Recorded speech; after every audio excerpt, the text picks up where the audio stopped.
Hello from Chicago. My name is Richard Miller. We're at the Never Not Here channel and station, and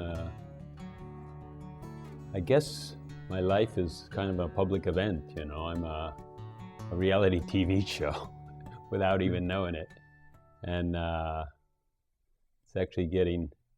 I don't know. I mean, I'm not embarrassed or anything. I mean, I'm not hesitant to really withhold anything. And I don't know why that is. In some way, I guess I'm not here. Some part of me is not here like I used to think it was. And maybe this is my process. Maybe this is just a belief, you know. I'm belief if people see me and if I have their attention. Maybe I'm just hungry for attention. Maybe there's so many reasons that you can put on that. And why do I do all this fun stuff? Of course, it's fun stuff. So that could be number one right there. And so then I can't really ask your questions. I can't ask all your questions I can think of, you know, what your questions might be. And I might ask questions that are not really something that I want to know necessarily, or, you know, not that I feel I already know it. Maybe I feel like it's unknowable. And but then I feel if some of you are confused, then I want to ask it and have people, you know, say it in a way where if it is unknowable, you'll get it, that, you know, you can take the energy off of that and just look at what's more real for you. And so I'm in such an active period. I'm so full of energy, and I'm so enjoying speaking with everybody I speak with. And one of my favorite people is here today, so please help me welcome John Sherman. Hi, John. Hi, Richard. It's been a while. Right. But we're still the same old guys, right? We're actually not even too sickly. No, actually, my health is, I seem to be suffering from the Benjamin Button disease. Oh? It's my memory's getting better. My energy's better. I've lost 70 pounds. I'm healthy as can be. It's very surprising to me. You're very welcome. Fantastic. Congratulations to you. Yeah. And we can really look forward to a lot of you being around here. Yeah, we'll see. That feels good. So sometimes I'm thinking, like, you know, I've talked to so many people and I hear this message in so many ways, and yet I have a sneaking suspicion something's missing, you know. And I was saying the other day that we're always saying it's right here, right now, and it's so obvious. It's like your nose on your face. It's closer than your skin. I mean, there's so many million things we say, and yet for some reason there seems to be a numbness or a veil or something that we have to pierce. And I don't know why that. I mean, you could say, well, we're pointing to it and people aren't ready or something like that, or we're all wrapped up in accumulation and in material goods, and, well, you know, that's what we've been told too. But I mean, I'm always trying to simplify, and I know you are too. it's actually much simpler than we've ever suspected it to be. One of the reasons that I suggested to you that we get together again, I know that it was 2006 when we met. And as I recall, the first issue of Never Not Here was an interview with me while we were in Chicago. And much has changed in the years since we've been here. I don't know. I say 6 years, or however long it's been. Well, it might have been 6 years, because remember when I was in Ojai filming, even before Never Not Here was existing. Yeah. It was 2006. It was 2006 when I was in Chicago.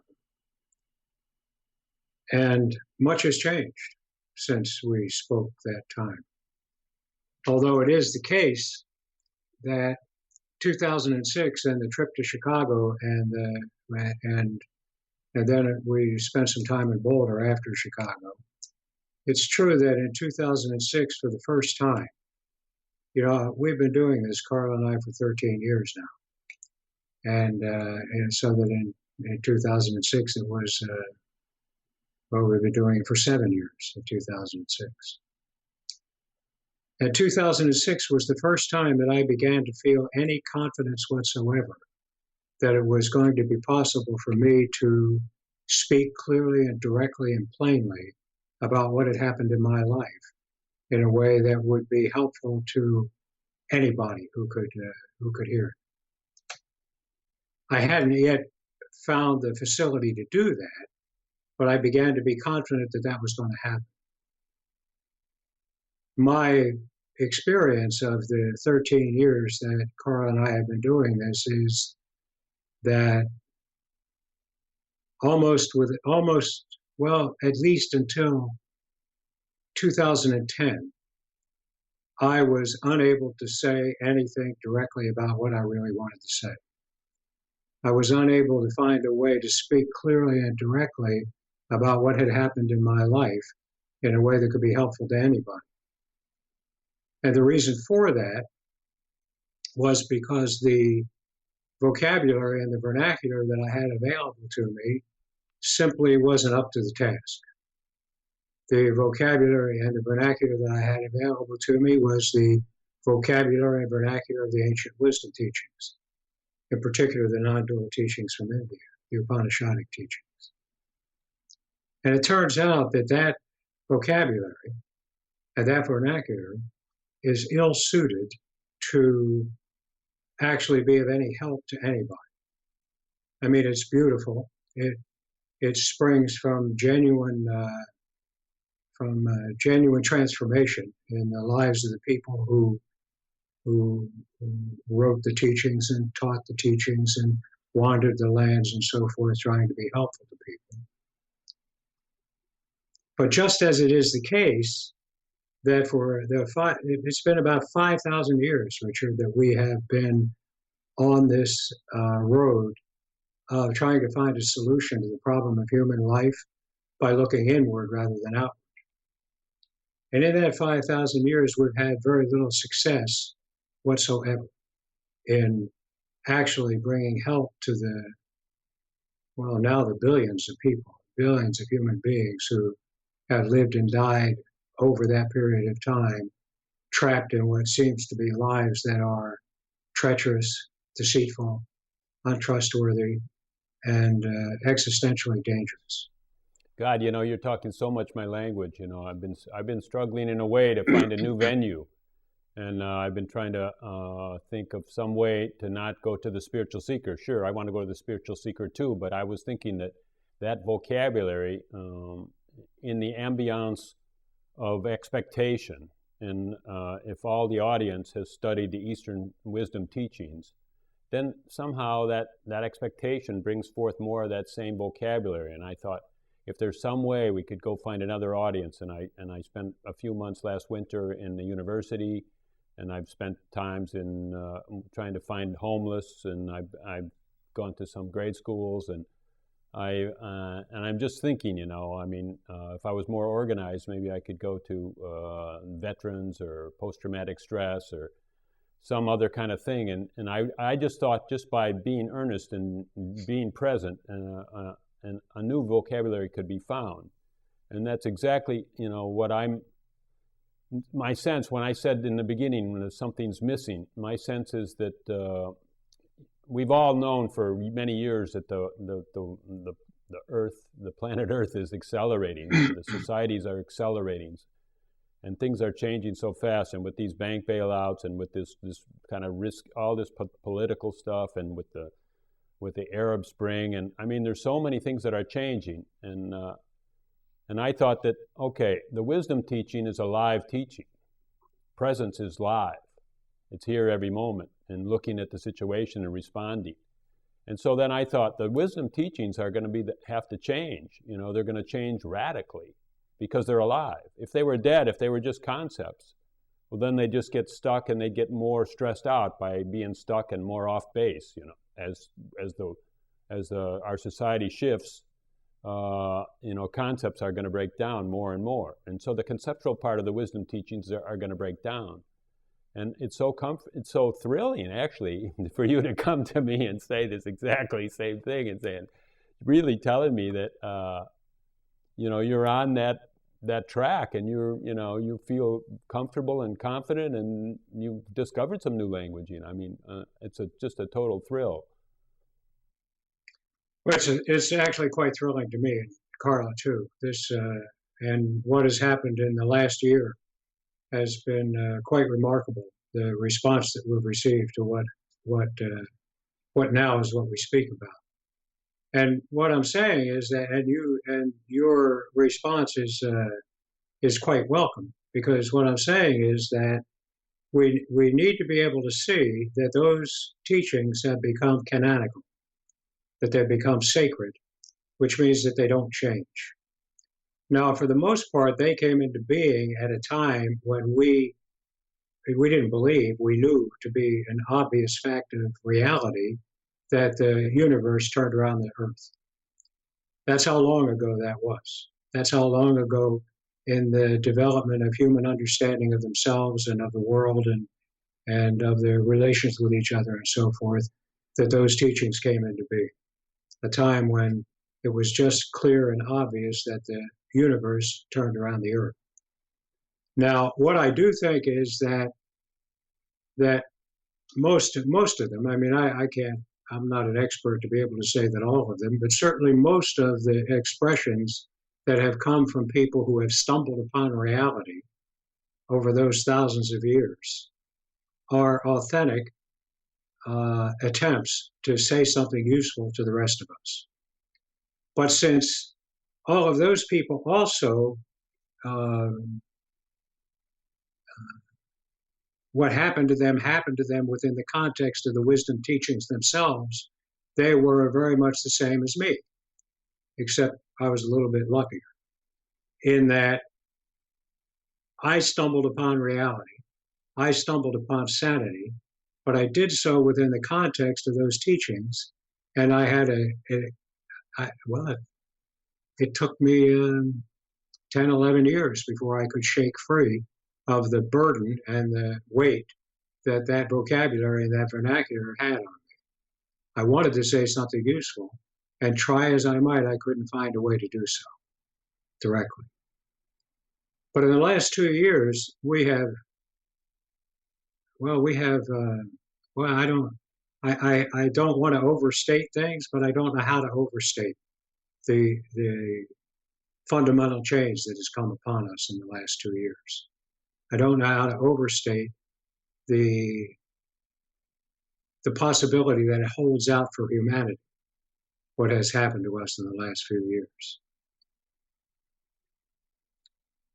What we have come to see, Richard, is that, and of course, we only have words and language to speak with, so that anything we say in language, in words like this, is not exactly the case. But what we have discovered is that it seems that there actually is a cause to the misery of human life. And it's not the misery of human life that it's its cause. It's not the content of the life that it's cause. It's not any of that it's its cause. We have discovered that human beings, all of us together, are afflicted probably from birth. That's my guess, although others have different ideas. But probably from birth are afflicted with a background fearfulness that is nothing other than the fear of life itself. I suspect that this comes upon us in the moment of birth, in the birth trauma,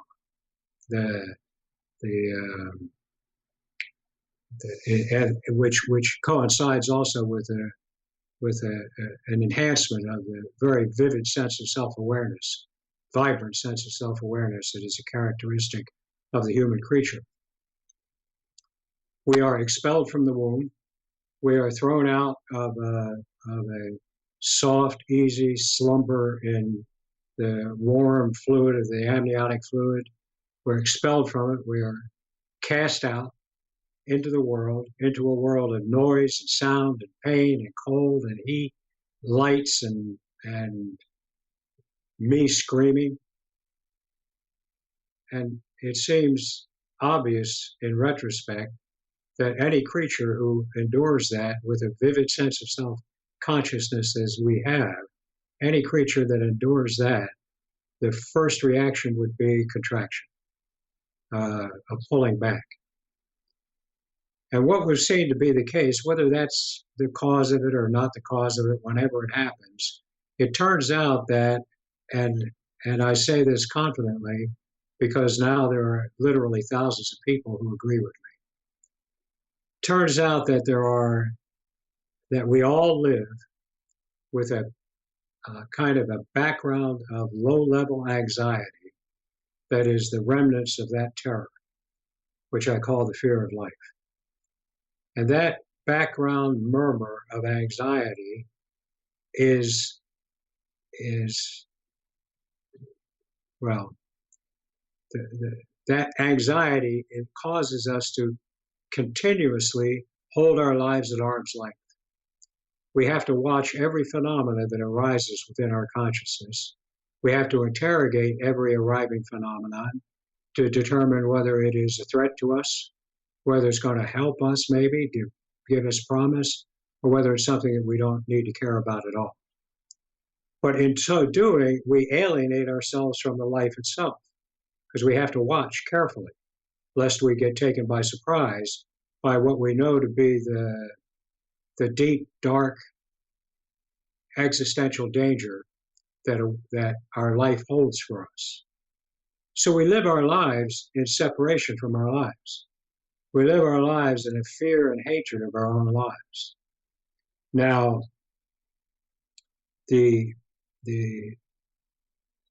personality, the persona, the apparatus of psychological structures, which is the only way we have to experience existence itself as our life. These things are all conditioned and warped by the task that has been set to them, which is to protect us from our own life, to make certain that I can figure out what's right and what's wrong in my life, what I need to get rid of, what I need to hold on to, what I should want, what I should despise, and so forth and so on. The entire structure of the person is brought into being and given the task of protecting me from my own life.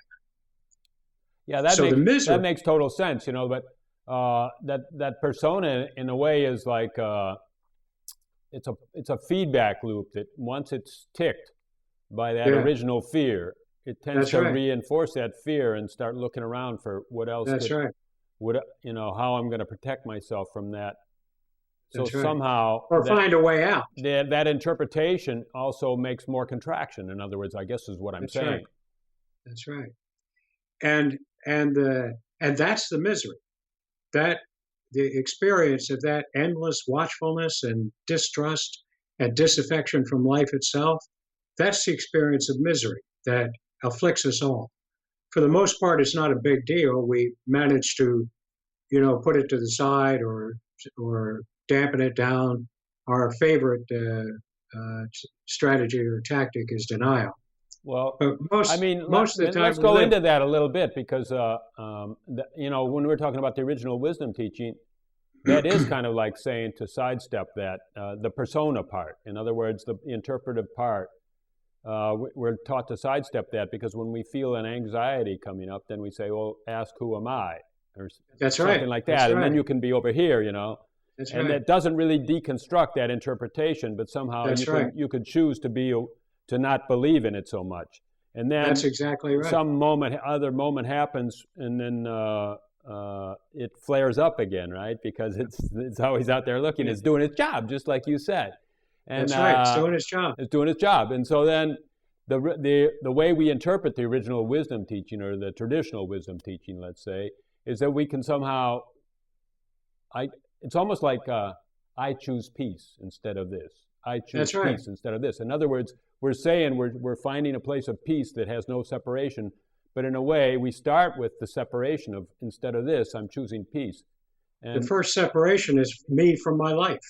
That's the fundamental exactly, separation, is me exactly. from my life. And it's true what you're saying. What happens is that everything that comes to us is falls into one of three categories: something that might help us, something that will probably hurt us, or something that I really don't need to pay attention to. Now, the things that might help us are such things as the ancient wisdom teachings, which give us hope and a yearning for release and some promise that release is actually possible, and certain techniques and practices that can produce passing states of clarity, emptiness, equanimity, and the like, but they're passing states. Let me just say this, because you said the ancient wisdom teachings can give us a hope that we can somehow surpass this and so on. And I Right. think that's really important, because a lot of people equate this hope or this yearning with some kind of Bad thing. no, they equate it with our home, something calling us home, like the source of us Yes, calling right. us home, and they're saying, but you're saying it's the wisdom teaching. In other words, it's a series of thoughts saying this is not it and it could be better, and oh, I Right. want that, and maybe there is a taste of it, maybe there is something that we know home, Right. and somehow but I don't know. I think that's important to Well, say too, because it is. because maybe we should talk a little bit about, how we're going to talk about something different. So we should kind of like keynote some of the parts of the wisdom teaching that we're talking about that might be obsolete, parts of it. Well, yeah, and I have to say, I'm going to say something that's very, very startling. I think it's all obsolete. I think that it has led to this, that what it all was pointing to was what I'm going to speak to you about. And one of the reasons I think that is, well, one of the reasons I think it is because it works. I mean, it just works, and it has worked for now thousands of people. It's an amazing thing So that it's empirical happened. evidence, empirical evidence. Empirical evidence, and my own life and Carla's life. And another thing about it is that it really is the case that when sanity, because the outcome of this that I'm going to speak about is sanity. It's going sane. And it really is the case that sanity very much resonates with all of the promises that the wisdom teachings carry. It very much has the same feeling. What I suspect to be the case is that people, throughout the thousands of years that we've been doing this, that people have been unable to find a way to actually give us what to do, because what they did took them by surprise mostly. We're unable to give us any clear direction as to what to do. So what they mostly did was describe for us what the natural state feels like, what it feels like to be sane as a human being in this world. And because of that, much of what the outcome of this little thing I'm going to talk to you about, much of the outcome of that, as it begins to um, fulfill itself, resonates with those descriptions of what the natural state feels like. You can see from this side exactly what they were trying to say, but you also can see that the effort to say it is pretty worthless. It's just, in fact, it's kind of a distraction and a snare. So I think they're obsolete. I don't think that doesn't mean I think they're bad. It doesn't mean I think anything of the kind. I just think that where they were trying to get to, we have finally gotten to, which is a simple, uncomplicated thing that any human being can do, the outcome of which will be to drive them sane. The outcome of which will be for any human being who embarks upon this will eventually find themselves safe, secure, at home, sane, and kind of in love with their life.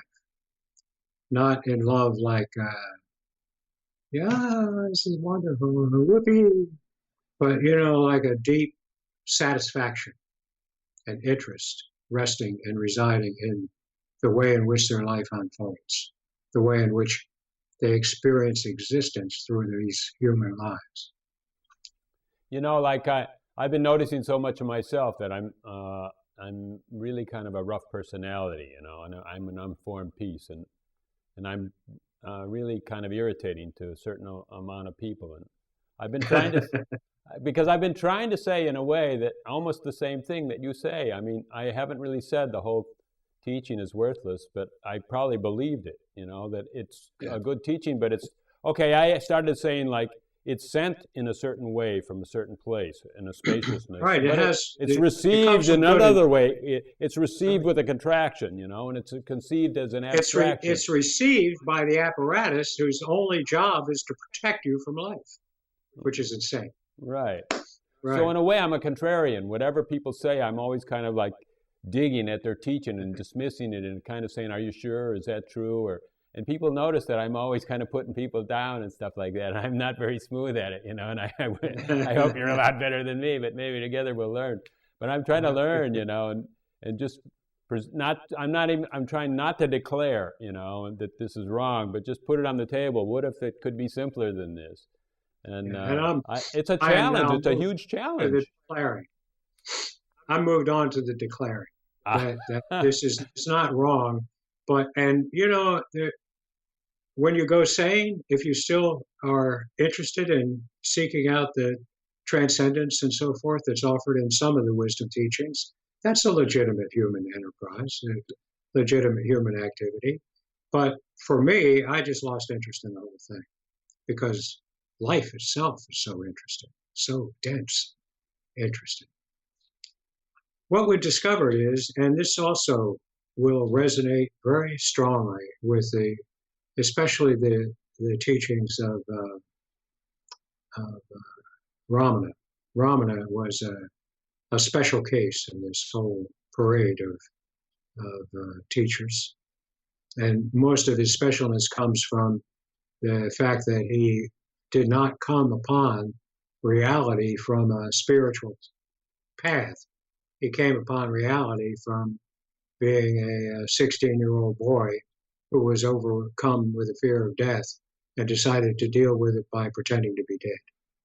And that it was after what happened to him that he absorbed the explanations of it that are to be found in the Upanishads and all the Upanishadic teachings that flow out from them. That's what he did when he was in Tiruvannamalai. He studied all that.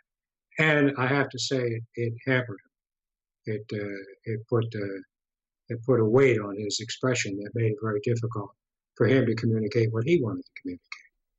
Sometimes I guess we have to say that to have a few hints of what happened, because we hear a lot of reports of people that even in childhood had these vast and broad experiences, and they didn't know what to make of it. They thought they were crazy, or they thought, they were trying to reintegrate with society, when really if someone so then in some way we could say that what Ramana studied in a way gave him a firmer foundation, but then he got too much into the details maybe, or I don't know what. But the foundation was unnecessary, and the way he learned to speak about what had happened to him, because he had nothing else to guide him, the way he learned to speak and think and understand what had happened to him came directly from those Upanishadic teachings that he absorbed over 6 or 7 years in Tiruvannamalai and in the caves wandering around trying to escape from us. But here's the thing. Let me get right to it.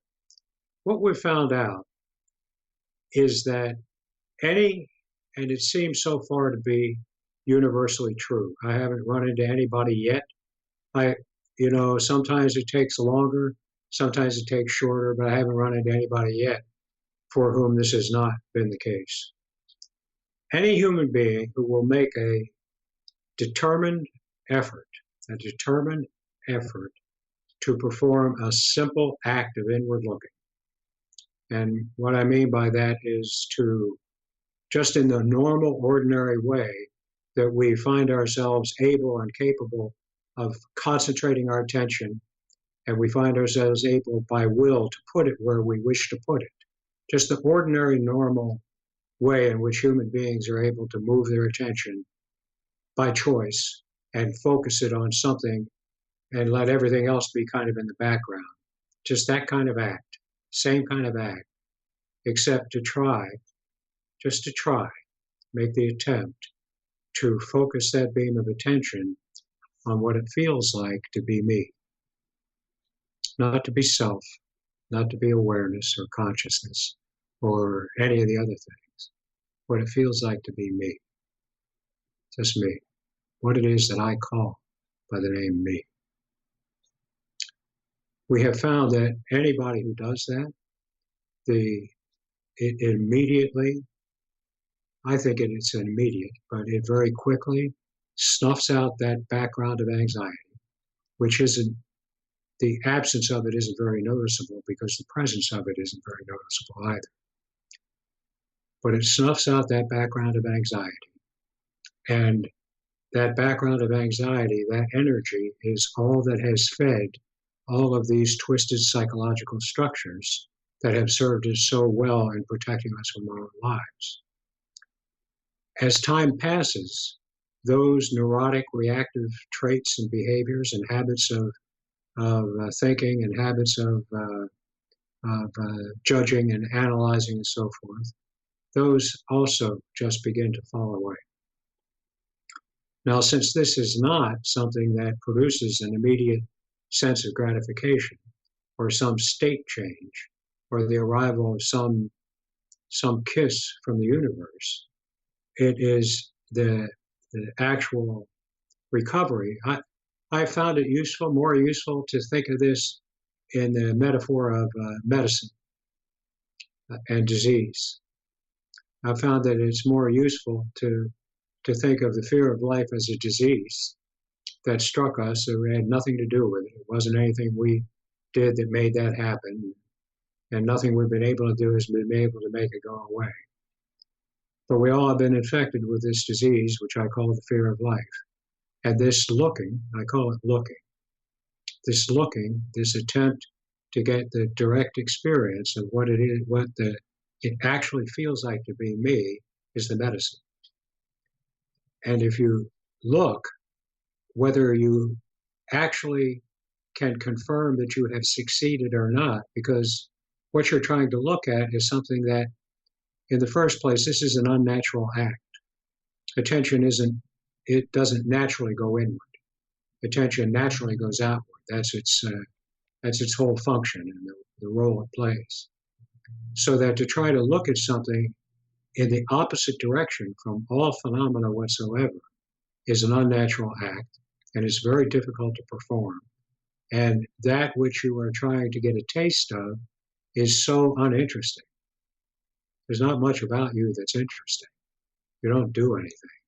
You don't move. You don't change. You don't come and go. You don't have color or sound or anything. Your only quality, so far as I can tell, is that you feel like you. That's the only quality there is to you. Is there, since you're saying that it's kind of like an unnatural act, and then we could say, well, maybe it should take some coaching, or maybe it takes some hints, or in other words, because maybe we want to know. I mean, when you say that, feel you, I mean, I felt my heart zone, I just felt my glasses on my nose and stuff. It kind of brought me to be, feel my bodily sensations. Yeah. At the time, my thoughts were kind of resting, so I didn't really have a lot of thoughts.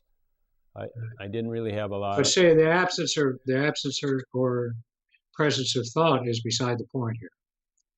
That it really is. And I'll tell you, here's the thing that's the hardest to hear. There's no way in the world that anybody could tell you how to do this. I mean, it's you, for God's sake. If you can't find a way to move your attention to get a taste of what it feels like to be you, then nothing makes any sense at all. It's you that we're speaking of. Now, I have tried to give people ideas about how to go about this act. It only takes once. It'll continue after that once. It just kind of automatically continues for some time. But it only takes once, and it doesn't even take having the experience of having succeeded. It just takes the intent to do so, and you will succeed. And I've tried to come up with some ways to guide people in a way to do this. And in fact, I have a recording on the front page of River Ganga that in which I try to do just that, to lead people directly into what it is that I want them to do. One of the things that many people, but it's limited, right? There's little I can do to actually wrestle your attention and contact with you. One of the things, what I think happened to me, my recollection of when this event actually happened to me was back in must have been 95, 96, when I was recovering from my so-called enlightenment and trying to find a way to kill off the idea that anything was possible, anything other than misery was possible. And I recall, and of course I didn't know what I was doing. I was just trying to find the act. I'll tell you what I was trying to do.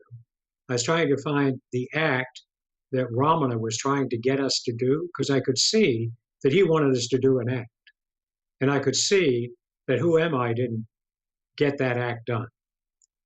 So what I wanted to do is I wanted to try to find the act that Ramana was trying to get us to do, and then perform it in order that I could once and for all be free of any hope that there was anything to human life except this drudgery and anxiety and so forth.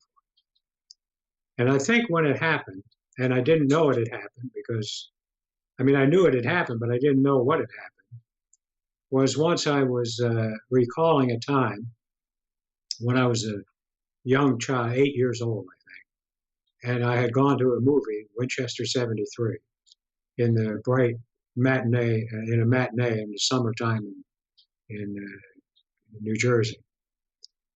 And I remembered coming out of that movie theater, myself as a child, coming out of that movie theater, and the shock of coming out of that movie, which is a pretty powerful movie, and coming into the sunlight and the light of day in New Jersey. I could remember the shock of that. I could remember how that felt. And I could remember just for a second what it felt like to be me then. And it was apparent that that was exactly what it feels like to be me now. Now, that little thing has served quite a few people well. Not everybody, but quite a few people have reported back that attempt to get a good memory of something when you were a child, and then check and see what it felt like to be you then, and see if that's not the same as it is now. Quite a few people have found that works with them. But here's what happens. When you succeed, and if I'm confident that if I can say this cleanly and clearly enough, anyone will try it, just as you just did. And I am also confident that anyone who tries it will succeed, whether they think they have or not, because that seems to be the case. When you try this, the first thing that the things to be looking for to see whether or not this has actually occurred. The first thing is that if you try it once, you'll try it again. And you'll try it again, and you'll try it again. Even like some people complain, I'm not getting anywhere, but I keep doing it. Even in the face of apparent failure, the looking will continue over some time. That's the first sign that something has taken place. Then you look for how the relationship with your life is changing. This isn't a quick fix. This isn't a, snap your fingers and the light of God comes down and washes everything away. You start looking at your relationship with your own life, and you start noticing whether or not that the distance between you and your life is diminishing. And then you also can start looking at when circumstances arise, which normally would produce a neurotic reaction. We might not even think of it as neurotic, but that normally would produce a diseased reaction, a reaction that is serving to protect you or find something good for you. You will see that circumstances like that arise, and none of that comes up at all. That just doesn't happen anymore. Things fall away. These diseased structures just begin to fall away on their own. Now, the thing about that is because you're not getting something new. This isn't something new that comes to you. What's happening is something old is falling away. It takes some time before you even notice it, unless you're deliberately looking for it. In the end, everybody reports the same end result, which is sanity and satisfaction with life, a deep, abiding interest and intimacy with the experience of existence that you get through your own life. The whole sense of being trapped in a life that isn't quite living up to the mark, or isn't in a big way living up to the mark. The whole sense of being trapped in a life that provides no real satisfaction, nothing really profoundly fulfilling. That whole sense departs. It just goes. And you don't even have time to mourn its passing. You just, life is,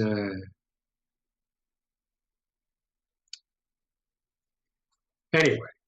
Let me extrapolate a little and see if I'm going too far, but okay, let's just say that we're talking about this persona structure that is designed to protect you and go get what you need and fulfill all kind of neediness. And you're saying that just by checking in and seeing what it feels like to be me, that some of this persona apparently softens. No, it just falls away. It doesn't soften. Well, maybe this isn't a softening. This isn't a softening. This is a discard and replace. Deconstruction, huh? Right. It's a deconstruction. The old structures, psychological structures, disappear, and new ones begin to appear that are sane, founded in love of life rather than hatred of life, and sane and capable of being used in an intelligent and sane manner to make of life what you want to make of life, to the extent that that's possible. Let me just go at it again and see if I can get it.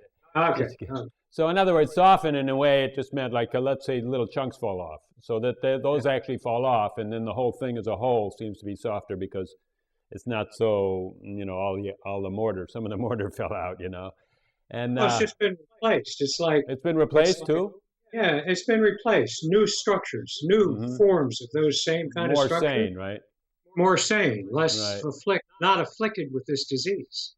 Well, what I was getting at, or where I'm trying to drive this, is just to ask this question, then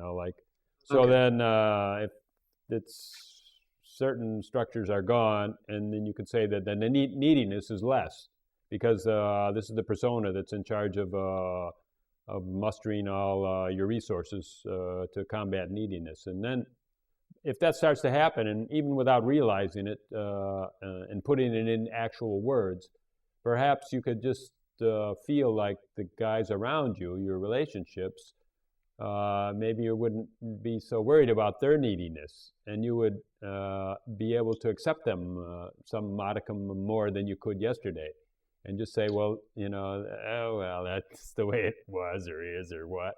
And then with accepting other people, maybe they start saying, this guy's actually tolerating me a little bit, maybe he's okay, and so then you get accepted a little bit more. And so then I was just asking, I think this would really change your relationships. Well, it changes your relationships, but not quite the way you're saying. In fact, your neediness departs. That neediness is an alien thing. It's not anything that belongs here, and it goes away. That sense of not having what you need, or there's something else that I haven't got that I need to get, or there's something that I need to get rid of. that I haven't identified and gotten rid of. That whole underlying sense of neediness and want and lack, that goes away. It evaporates in the morning sun, really. But what happens is also is this, you see, it becomes and I told you in the beginning, a lot of this is seeing. From this, you can see the things that people were trying to say in all of these teachings, not only the Upanishadic teachings, but all over the world, those teachings.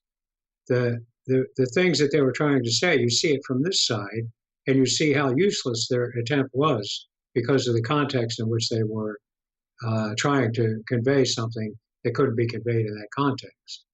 This is another example of that. Turns out that it really is the case that we are one creature. Humanity is one creature. It's just self-evident. It's not open to wondering about or trying to figure it out. It's just the case. So you don't really go for proof somehow that at a certain point it becomes self-evident, you say. Well, certain things are self-evident. Reality tends to speak for itself pretty loudly and pretty plainly once the veil of fearfulness and anxiety is gone. But what happens with that is that humanity is really clearly, to me and to many people now, one creature and living many lives. And in these lives, we have constructed necessarily a kind of boundary. And I'm not sure how to metaphorize the substance of that boundary, so I'm just not going to try. But we've constructed a boundary of thought, which this is my local area here, and you're outside of that local area. Now, but that boundary is porous. It's not hard. It doesn't keep out things so much. What keeps out things, or tries to keep out things, is our incessant desire to make bad things go away and make good things stay. Well, one thing it doesn't keep out is feelings, because when we meet another person, we have that engenders a feeling, right? And then if they're in a bad mood, then we can feel that and think, oh, I got to get out of here. And so is that the essential porousness? That's the porousness, and which is we can do nothing about. When our capability of holding things at bay departs with the disease itself, then it turns out that the misery of all is the misery of all. And that although here in this life with me and Carla and the people that we're close to and my cat and all of that, here in this life, there's nothing whatsoever but a deep satisfaction and interest and love of life, of my existence, the existence which appears as my life here.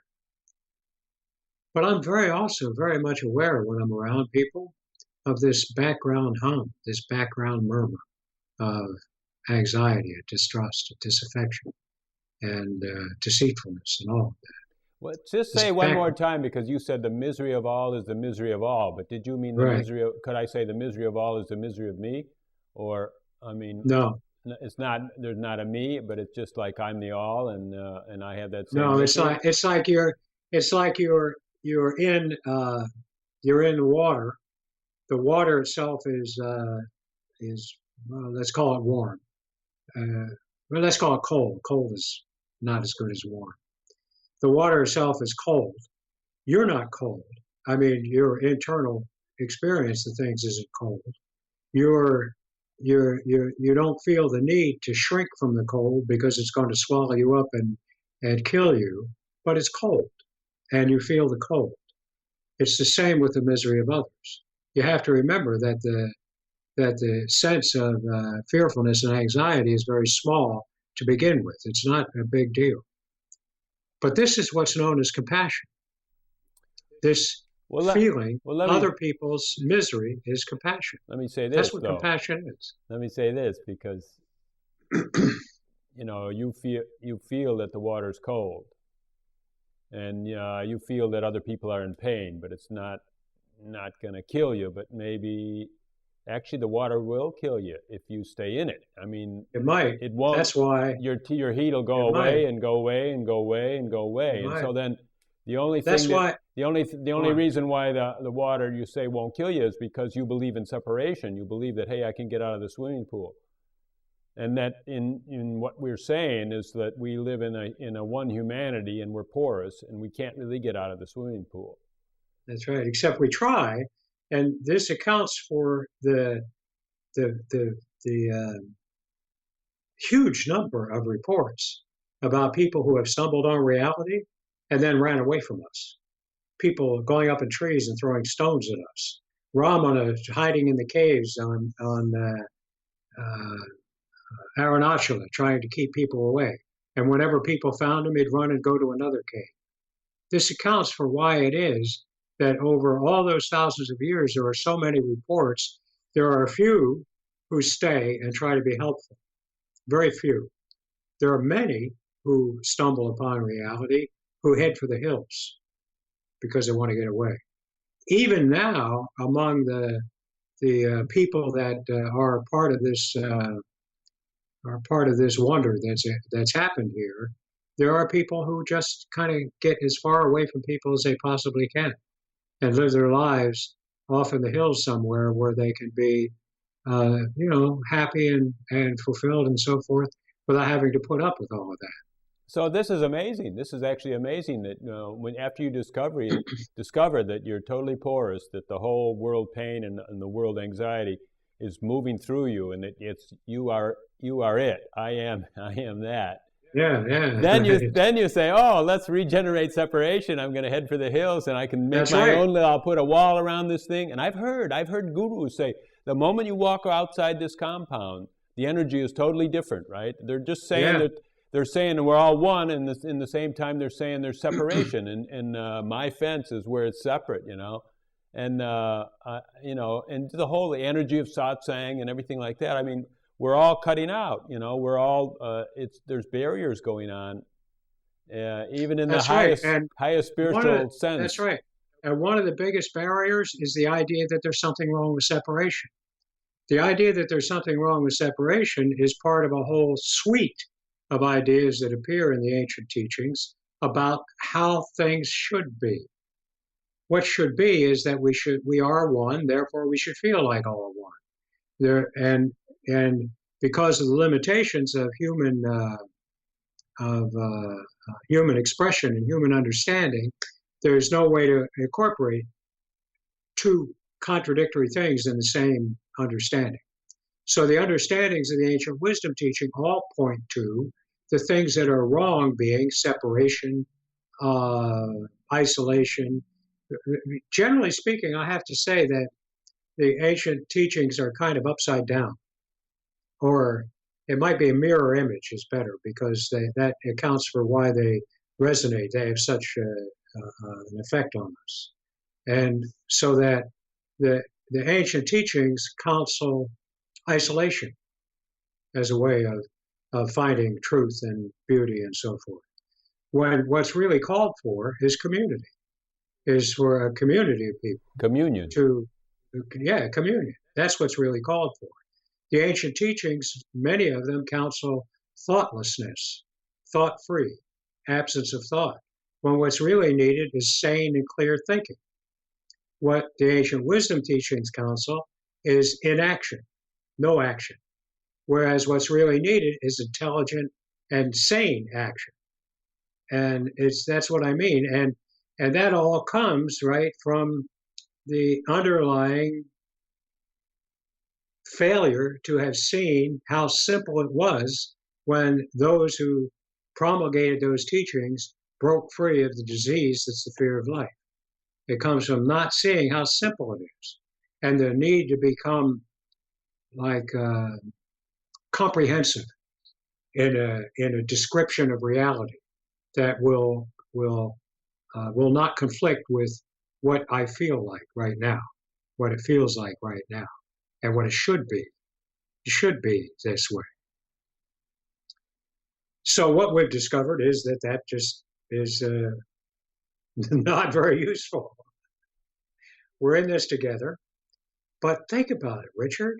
Humanity, the human creature, is what a thing humanity is. I mean, we don't know about other universes or other expanses of this universe or anything like that. But here, in this local neighborhood, humanity is a pretty special thing. It's a pretty special event that has come into being and is quickly seems to be determined to snuff itself out of being, too. And what a shame that would be. I mean, I can't help it. I just think that would be a shame. So, my goal now, and I'm going to just tell you, and this might sound wacko, but it's not, it really isn't. Our goal now, and now more and more people are coming on board with this, is to bring the suggestion of this simple act of inward looking to enough human beings that every human being will hear it. It's my conviction that if it is stated cleanly and clearly enough, without all the trappings of promises and all that, just cleanly and clearly enough that anybody who hears it will try it. It's also my conviction that anybody who tries it, well, certainly a large enough percentage of those who try, because I haven't run into one who has failed yet, but a large enough percentage of those who try it will succeed, that the course of recovery from then on in will be irreversible. I mean, really irreversible. We're talking about cause and effect here. We're not talking about intent and understanding and all those things. Right? And that if enough human beings hear it, so that every human being at least hears of it, I think we can drive all of humanity sane in a relatively short time, in a short enough time to make a difference. So that's what we've done. We have embarked upon an experiment. We call it the Just One Look experiment. And the purpose of the Just One Look experiment is to bring this suggestion to the ears of 700 million human beings within a year. Just the suggestion. Doesn't need to be explained or talked about or argued over or anything. Just to bring the suggestion to the ears of 700 million people. Now, when you consider the fact that Facebook has 800 million users, that kind of puts the 700 million goal in a different context than it would have been 10 years ago, for example. We find ourselves in a circumstance now that, unlike any in the history of our species, in which we actually have the technological capability to communicate such a simple thing. We're not preaching to anybody. We're not trying to persuade anybody. We're just saying, hey, why don't you try this? Just try this. Just why not? See if you can't get a direct taste of what it feels like to be you. Just what you call me. Just try that. See if you can't get that. The technology that we have at our disposal now is such that it really is not crazy to think that we could get that suggestion out to 700 million people in a year. And the experiment is to see what happens. My hypothesis is that, and the reason for the 700 million people is because it's 10% of the population, which studies have shown if 10% of the population adopt a meme, an idea, that it will spread throughout that population, anywhere. So we've launched this experiment. The experiment is not to save the world. The experiment is simply to get this suggestion into the ears of 700 million people within a year. Let's see what happens. And we also, just in order to add a little juiciness to it, we have set a date certain in November of next year when everybody who has been looking stops what they're doing for just a second and looks together in that moment on November 13th. I don't remember the time, but November 13th of next year. And that's just add a little, a little human, a human juice to it, right? And so anyway, so that's what we're doing, Richard. That's what's come of me in the time since you and I spent time together in Chicago. And I'm actually, you know a little bit about my history, right? Yes, I You do. know Yes, about I do. that. You know about the fact that I was a communist revolutionary and a gunfighter and a bank robber and all that other stuff, 10 most wanted list. In all my life, and those were pretty extreme uh, things that I involved myself in. In all my life, there was never a moment when I felt anything other than a kind of ironic detachment from anything I was doing, whether it was robbing banks, whether it was running from the police, whether it was gambling, whatever I was doing, I never believed in it. It was like, and, and I have to tell you, when you're blowing up buildings and robbing banks and participating in gunfights with the police, it's a pretty extreme activity. But I never felt like, yeah, this is it. This is what I really want to be doing with my life. Now,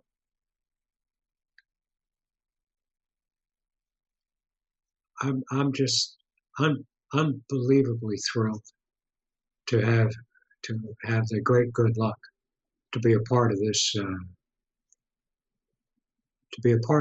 wondrous possibility that's appeared to us now. There's no, I know we can do it, Richard.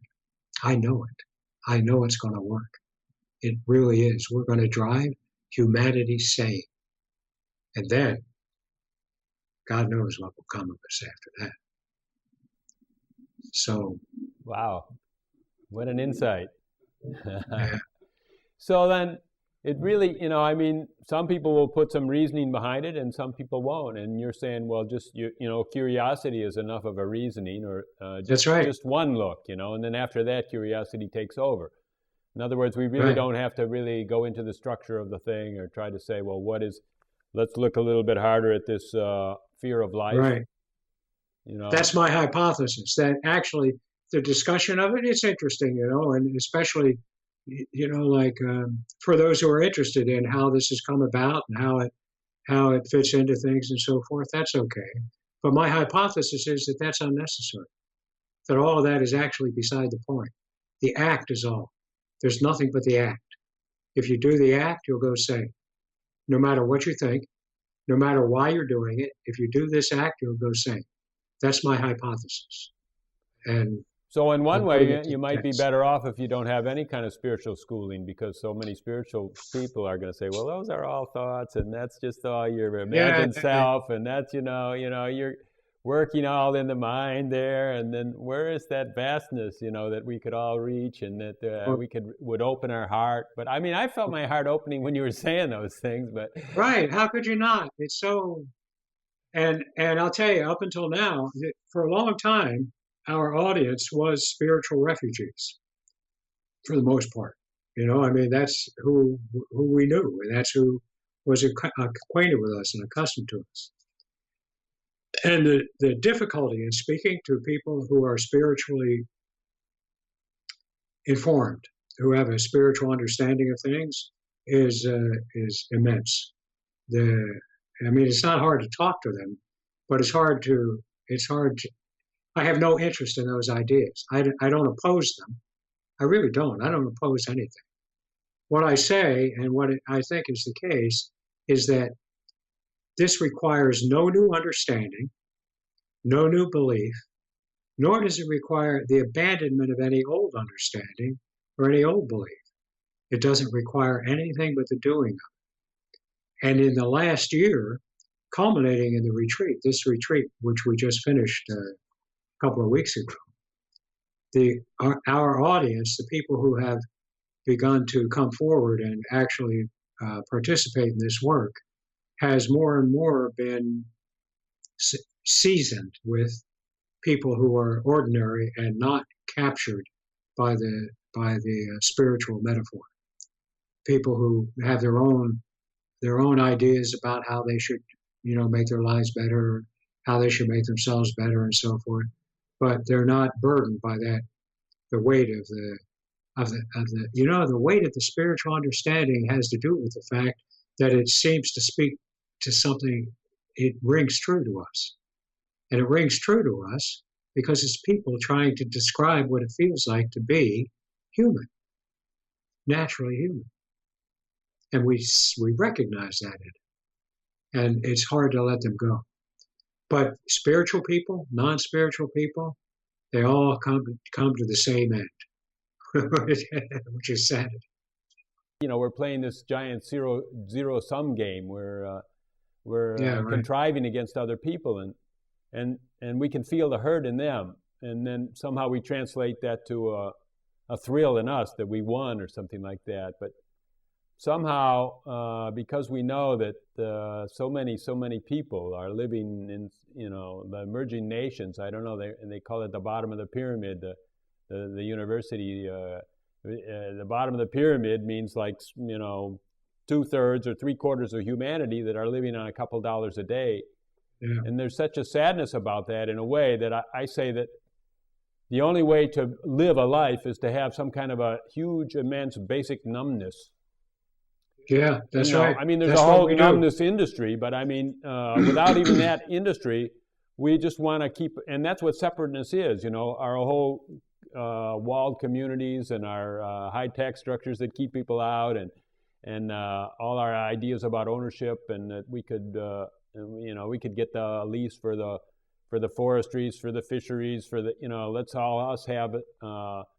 Corner the planet Earth, and we'll keep it away from those other guys, and the whole idea. There's a lot of sadness in that, because there is this porousness that we could feel each other, and so in order to live that way, we have this huge numbness. Is what my hypothesis is, and somehow that numbness is preventing us from seeing this one human organism. It's just right there in front of our face. Even in the old traditions, we say that what you're looking for is right here, right now.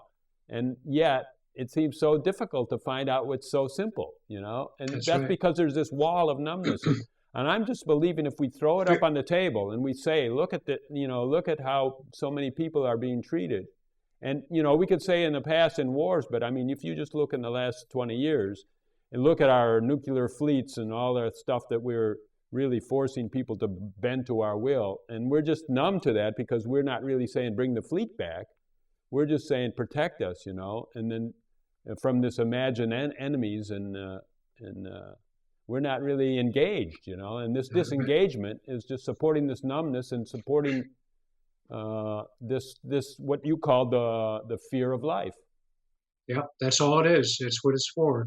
And I'll tell you something else too that you should take into consideration, and that is that the fear of life is the affliction of every human being, and the release from the fear of life is available to every human being, and that means all the villains too, all the ones who we look to as the cause of of the heartache and the misery in the world because of hoarding and all of that. I will talk to anyone. I would talk to, I don't know, think of the most despicable character you can think of. I would talk to that person, and I am convinced that if I talk to them, that they will hear me and they will go sane. If we can do this, humanity will change. And we have physically and in the realm of our ability to make things happen and do things in the world and so forth, we have an immense power. If it is unleashed, if it is guided by sanity instead of insanity, then that can actually finally have the effect of bringing the whole human community into a satisfactory lives, into alignment, into lives that aren't filled with the search for food or the search for safety or the search to keep from being killed by the goons down the street. That can all come to an end much more quickly than would seem to be the case when what we think is that the problem has to do with the understandings and the habits of behavior and the habits of thought and so forth. Those habits of behavior and habits of thought go quickly. Well, first of all, I'd like to say that when you say despicable character and to talk to dodgy characters, I think you would be perfect for that. You're made to order for that. You can communicate to anyone, and so that is one fabulous thing. And I think some of our definitions could could be looked at again, because this is what's coming to me real strongly with this Occupy thing and with these bank bailouts and with all this financial distress and with the stock markets and all that. And I just realized that we're always defining action as a commission. That guy committed a crime, right?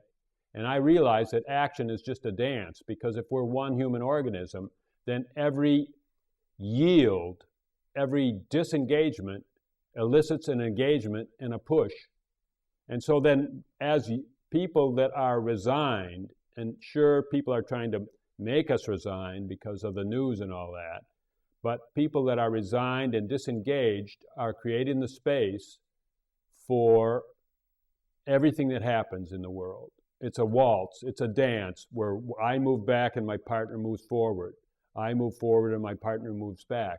And so I'm saying that there is no despicable character, because it's just as despicable to go to vastness and just say they don't exist out there. They don't exist, Yes. And all is one. All is one. All is one. It's the ultimate disengagement. And then I don't say just to get all tied up in all our necessities and tied up in mind and tied up in all the interpretation, but just realize, hey, we got to look, because we delegated the bankers and the government to take care of certain things, and we delegated the bankers to take care of our financial institutions.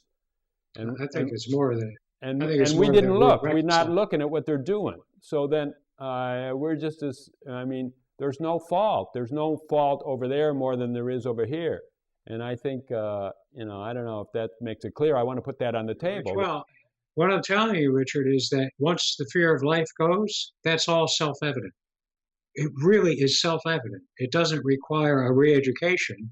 It requires just taking the fucking blinders off. It's really evident. It's not anybody who goes sane sees that to be the case. And well, what I'm saying is that they're not personal blinders. That's that universal numbness that's so important, because we're mistreating so many billions of people. But that universal numbness is enacted one human being at a time.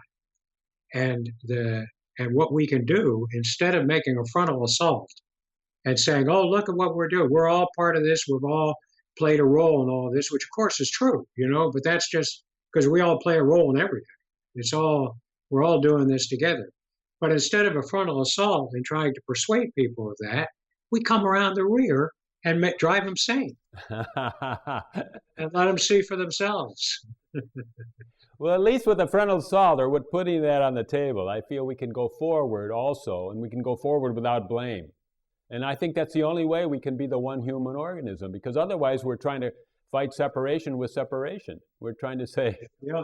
The only way to be the sane human organism is to go sane. Then all of that, like your intuitions about these things, are accurate. They're right on the money. That's exactly how things will transpire, I suspect, as the effects of this disease begin to fall away from us. That's exactly how it'll play out. I'm convinced of that. But prior to the introduction of sanity to the species, all of that is just more of the same dance. See, wait a minute, I know better than you do how you should feel about these bankers. Or I know better than you do how you should feel about these poor people. It's just the same dance. When we go sane, then I'm telling you from my heart, I swear, everything is obvious. It's not like you have to be persuaded of anything. It might be that things are stated in the way, and that's the way the dance unfolds. But once you go sane, everything is clear and obvious.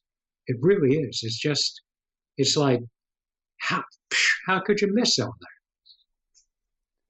You know, it's So so exciting and so new. You know, it's such a new, it's such a breakthrough that you're saying that let's just go real simple and let's just do it yeah, like this. You know, and so then because it's new, I mean, I can't really have the same conviction that you. I can that's when you right. Of say course you can. 750 million in 1 year, and by November 13th we're gonna celebrate it.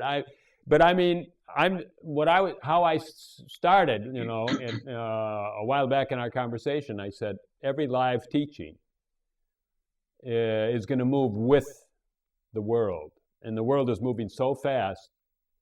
And I mean, who would have said that, you know, like in 2011, Mubarak would go down, you know, that, what's his name,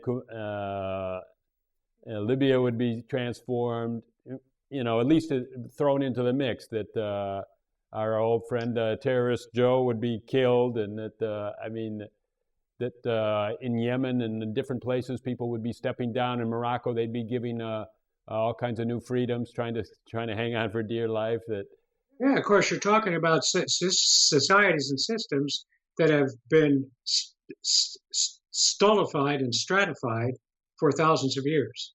That whole social structure in the Middle East there has been held together by force of arms for thousands of years, and it's not surprising that especially with the advent of this miraculous technology that's available to us, where I can talk to you in Chicago while I'm sitting here in Ojai and so forth and so on, it's not surprising that when the idea comes upon the people who are under the heel of that ancient uh, horror, begin to see, wait a minute, man, maybe this isn't what it needs to be.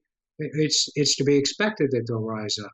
What will come of it, Richard, will be, unless everybody goes sane, what will come of it will be just another iteration of the same thing that we have here at best. The same the same mitigation of the underlying incessant sense that there's something wrong, and it might be you. Something wrong, and something that needs to be gotten rid of, something that needs to be gotten, and you might have it. In fact, you probably do have it. Give it to me. Uh, you know, it's sanity that's needed. Sanity will do it all. yeah, it's We're smart. such a exciting time because now with this new election coming on and the whole Occupy thing is already launched, and I'm sure it'll hit really, it'll double, it'll 10 times, it'll really mushroom in when the weather warms up and we're in full election jargon, and this is really a time for coaching and for presenting these ideas and saying Yep, it is. there's This going is to the be a time. grand coming together, and it's going to be such This an is the time. amazing year, you know. And This is our if the time. Mid East can do it, I think that North America is going to flip, you know. And Right. and you're in there, and I'm in there, and first I'm going to take a stint. And I told you I was going down under to Australia. I'll be telling Yeah. everybody to just take one look. Yeah. And you'll probably run into people who have, because we have people, Richard, that are involved in this project in, oh my God, well, Australia, of course, Germany, France, Ukraine, Croatia, Romania, all of the Scandinavian countries. We are getting more and more of our material is now translated into a wide range of different languages. We have many of the countries in Africa are have people who are involved in this work. Many of the countries in South America, China, Korea, you name it. People there are involved in this work. So, and Let's talk about a little practicality, you know, because a lot of times, well, at least the secret crowd, we're not all that hep on sharing things. And this sounds like a thing that needs to multiply because it has to be a chain reaction where I tell my friends and they tell their friends. It's kind of like an Amway deal or a pyramid that's marketing or a, you know, somehow we have to feel it enough so that we, you know, that we can overcome whatever that hesitation to tell our friends and just have fun with this thing. Somehow like you said on the 13th, just have fun with it, November. And we could make other things that would just be fun, as Yes, we're doing it. and we are doing that. Like we have hashtags that we use now. Occupy yourself. Several hashtags we're using, and one place that would be really that you would give you maybe a better sense of what's happening, the scope of it, is at the community center at River Ganga. We have a community center there where the, more and more people are becoming a part of the forums there. They're giving each other help. They are the conversations that go on there are unlike anything you've ever seen. There's none of what you expect in this kind of a realm. We have um, we have a lot of things on getting ready to happen. We are now actively seeking volunteers in a whole wide range of areas. We're going to put up a volunteer forum this week, and we're seeking volunteers in like web design, social networking, AdWords management, financial management, accounting. We're everything. We are we are on the way to becoming unarmed and dangerous. Wow, what a dream, Sometimes I've had that dream, but I've always held back and said, I don't want to be the organizer. Please don't make me do all this stuff, Let me just. I didn't. And I go I back didn't into the videos and say, just let me make more videos, Let me talk more, keep this thing going. And so, what a dream, John. The 13 years that we've done this, it's only this year that my kind of standoffishness from it has disappeared. And that role has come to me, and I'm happy with it. And the people that are involved, one of the the person who came up with the idea of a single event, right? That is a cool thing to do. The third person who came up with a single event to culminate the Just One Look experiment is a guy who is a forensic psychologist and a retired warden of the New Jersey State Penitentiary.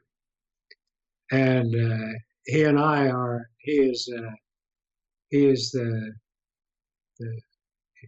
is fully involved in this. He is absolutely committed to this. And he just now retired from his, from the practice that he got from the state, right? And the people that are coming forward are amazing. It's just, I'm speechless. Just suffice it to say, here's the thing. Go to riverganga.org. Go to the community center there.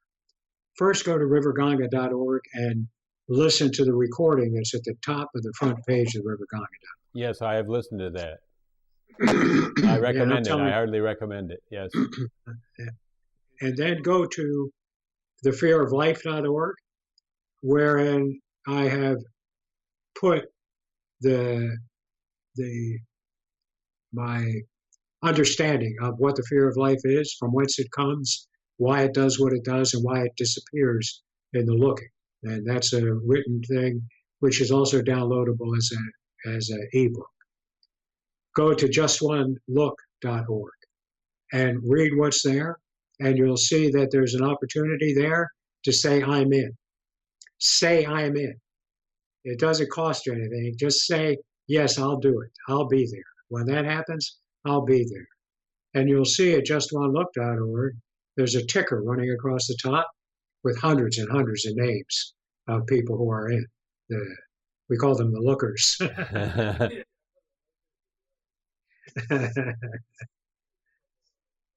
Fantastic. What a great vision. I really congratulate you. I'm glad to be a part of it. We'll tell everybody. I'll go in myself. Okay.